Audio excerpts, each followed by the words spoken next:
नमस्कार, जय हिंद। आपको मालूम ही है कि पिछले 28 मार्च को म्यांमार और थाईलैंड में बहुत तेज भूकंप आया और जिसमें हजारों हजार की संख्या में लोग घायल हुए और मारे गए। ऐसी परिस्थिति में अगर किसी स्कूल में भी अगर कोई भूकंप आता है तो ये बच्चों की जान माल के लिए बहुत ही खतरनाक हो सकता है। तो इसी को देखते हुए जरूरी है कि स्कूल में भूकंप का मॉक ड्रिल करवाया जाए, ताकि अगर किसी तरह से भूकंप आए तो उसका नुकसान कम से कम हो सके।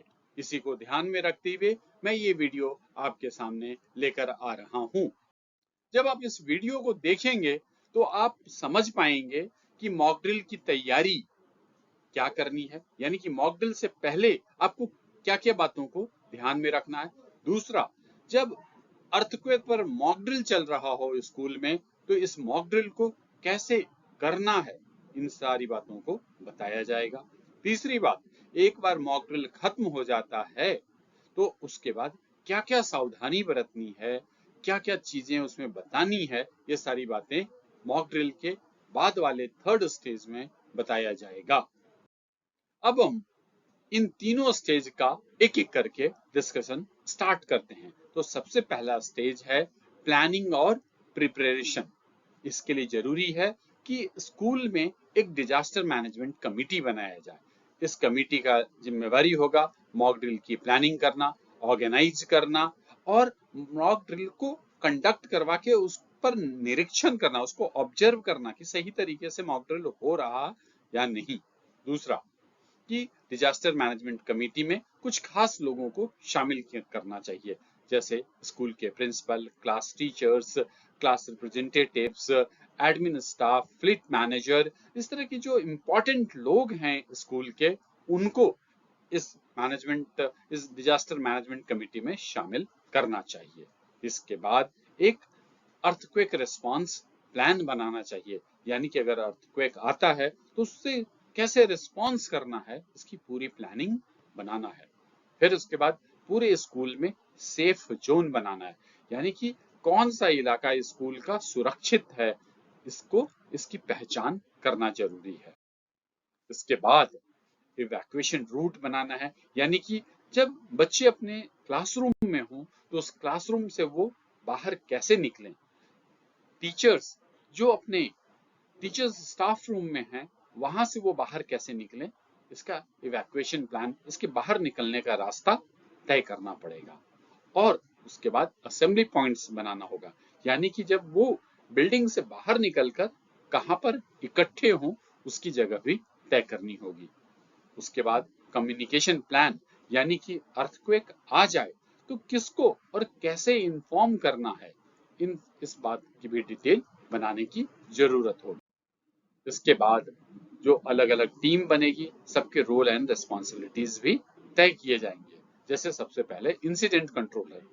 इंसिडेंट कंट्रोलर का मतलब होता है कि अगर इस तरह की कोई दुर्घटना घटती है, उस दुर्घटना को मैनेज करने का जो सबसे खास आदमी, मुख्य आदमी होगा, वो इंसिडेंट कंट्रोलर होगा। ये आमतौर पर स्कूल के प्रिंसिपल होते हैं।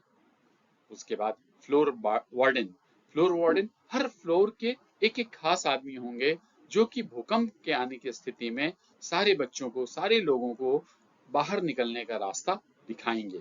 फिर फर्स्ट एड टीम, ये टीम अगर किसी को कुछ चोट लग जाती है तो उनको फर्स्ट एड देगी। कम्युनिकेशन टीम, कि जब घटना घट रही हो तो उस समय किसको सूचना देना है, इसकी जिम्मेवारी वाली कम्युनिकेशन टीम होगी। ये टीम स्कूल के अंदर के लोगों को, स्कूल के बाहर के लोगों को इन्फॉर्म करेंगे। जैसे बाहर के लोगों में district administration, police administration, disaster management team उस डिस्ट्रिक्ट की हों, इन सबको इन्फॉर्म करने की भी जिम्मेवारी होगी। और अंदर में किसको जिम्मेवारी देनी होगी, किसको इन्फॉर्म करना होगा, जैसे इन सबसे पहले इंसिडेंट कंट्रोलर को, फिर जितने भी पार्टिसिपेंट्स हैं, जितने भी टीम मेंबर्स हैं, उन सबको इन्फॉर्म करना पड़ेगा। और इसके बाद ऑब्जर्वर की तैनाती मॉक ड्रिल के लिए बहुत इंपॉर्टेंट है। ऑब्जर्वर की जिम्मेवारी होती है कि मॉक ड्रिल बताए गए तरीके से हो रहा है कि नहीं हो रहा, ये देखना। अगर किसी तरह की कोई दिक्कत आ रही हो तो उसको ऑब्जर्व करना। अगर लगता हो कि मॉक ड्रिल में ये कुछ इम्प्रूवमेंट करने की जरूरत है तो ये भी ऑब्जर्वर बताता है। एक और खास बात प्लानिंग में रखना है कि जैसे कोई अपंग हो, हैंडीकैप्ड हो या प्रेग्नेंट लेडीज हो, उन सब के लिए क्या स्पेशल अरेंजमेंट है उसका भी ध्यान में रखना जरूरी है। अब भूकंप से होने वाले खतरों की पहचान करना और उनके असर को कम करने के उपाय के बारे में भी ध्यान में रखना चाहिए। इसके बाद बिल्डिंग फ्लोर प्लान बनाना चाहिए, यानी कि इस प्लान में evacuation route, safe zone, assembly points, emergency equipment का लोकेशन, इन सबको बिल्डिंग फ्लोर प्लान में दिखाना चाहिए और इस बिल्डिंग फ्लोर प्लान को हर फ्लोर पे लगाना चाहिए और ऐसी जगह पे लगाना चाहिए जहां बच्चे बड़े सभी आसानी से देख सकें और समझ सकें।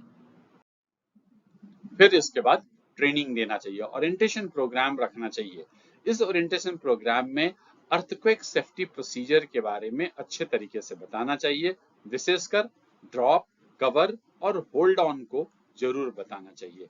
ड्रॉप, कवर और होल्ड ऑन पर मैंने सेपरेट वीडियो बनाया है और वो मॉक ड्रिल के प्लेबैक में रखा हुआ है, वहां आप जाकर इसे जरूर देखें। फिर इसके बाद ओरिएंटेशन ट्रेनिंग प्रोग्राम में evacuation plan, evacuation routes, assembly points, first aid, इन सारी चीजों के बारे में बताना चाहिए। हर टीम की क्या रोल एंड रिस्पॉन्सिबिलिटी होगी इसके बारे में क्लियर करना चाहिए। लोगों को वर्क प्लेस पर भूकंप से जो संभावित खतरे हैं, मतलब भूकंप आएगा और उससे क्या क्या खतरा हो सकता है, इसके बारे में भी बताना चाहिए। तो ये सारी चीजें करके हम अच्छे तरीके से मॉक ड्रिल की तैयारी कर सकते हैं। अब मॉक ड्रिल फाइनल कंडक्ट करने से पहले टेबल टॉक एक्सरसाइज जरूर करना चाहिए। ये एक कॉन्फ्रेंस रूम में सारे पार्टिसिपेंट्स इकट्ठे हो जाते हैं और वहां फिजिकली सब जगह मूवमेंट नहीं करके बल्कि बैठे बैठे से जैसे ही मान लिया जाए कि भूकंप का सिग्नल दे दिया गया, अलार्म या सायरन बजा दिया गया, तो उसके बाद हर जो जिम्मेवार लोग होते हैं उनका क्या कोर्स ऑफ एक्शन होगा इसके बारे में टेबल टॉक एक्सरसाइज में बताया जाता है। इससे फायदा ये होता है कि जितने भी पार्टिसिपेट करने वाली टीम होती है उनको अपनी जिम्मेवारी, रोल एंड रिस्पॉन्सिबिलिटी के बारे में अच्छे तरीके से क्लैरिफिकेशन मिल जाता है, उनकी प्रैक्टिस हो जाती है। तो ऐसे में जब मॉक ड्रिल होते रहता है तो वो बेहतर तरीके से परफॉर्म कर पाते हैं। अब आते हैं कि ड्रिल, जब मॉक ड्रिल चल रहा हो, जब स्कूल में अर्थक्वेक का मॉक ड्रिल चल रहा है तो उस समय क्या क्या चीजें करनी है। सबसे पहला तो यही कि अलार्म या सिग्नल दिया जाएगा। सबसे पहला कि भूकंप आ गया है, इसका सायरन या घंटी या अनाउंसमेंट के जरिए ये सूचित किया जाएगा कि भूकंप आ गया है। जैसे ये सूचना मिलती है इसके बाद सारे लोग, चाहे स्टूडेंट हो या बड़े हों, सभी लोग ड्रॉप, कवर और होल्ड ऑन का प्रोसीजर फॉलो करेंगे। जब एक बार भूकंप की तीव्रता कम हो जाएगी, अर्थ सरफेस मूवमेंट कम हो जाएगा या रुक जाएगा, तब उसके बाद इवैक्यूएशन स्टार्ट होगा। इस इवैक्यूएशन में ध्यान रखने वाली बात यह है कि लोग, बच्चे सब शांति से आराम से निकलें, भाग दौड़ ज्यादा ना करें, इससे आपस में टकरा जाने की, चोट लगने की खतरा रहता है। तो इसलिए शांतिपूर्वक इवैक्यूएशन रूट से बाहर निकलें और तय किए गए रूट से ही निकलें। फ्लोर वार्डन या जो तय किए गए लोग हैं वो, उनकी जिम्मेवारी बनती है कि सभी लोगों को, सभी बच्चों को रूट बताएं कि किस रूट से आपको निकलना है और कहाँ जाना है, असेंबली पॉइंट में। एक और बात कि जब आप असेंबली पॉइंट में जा रहे हो इवैक्यूएशन रूट से, तो कभी भी लिफ्ट का इस्तेमाल नहीं करें, इसकी जगह पर सीढ़ियों का इस्तेमाल करते हुए असेंबली पॉइंट में जाएं। असेंबली पॉइंट पे इकट्ठा होने के बाद लोगों की गिनती करनी चाहिए। अगर वहां पे पहुंचे लोगों में से किसी को चोट लग जाती है तो तुरंत फर्स्ट एड देना चाहिए। अगर कोई गंभीर किस्म का मसला हो तो तुरंत हॉस्पिटल भेजना चाहिए।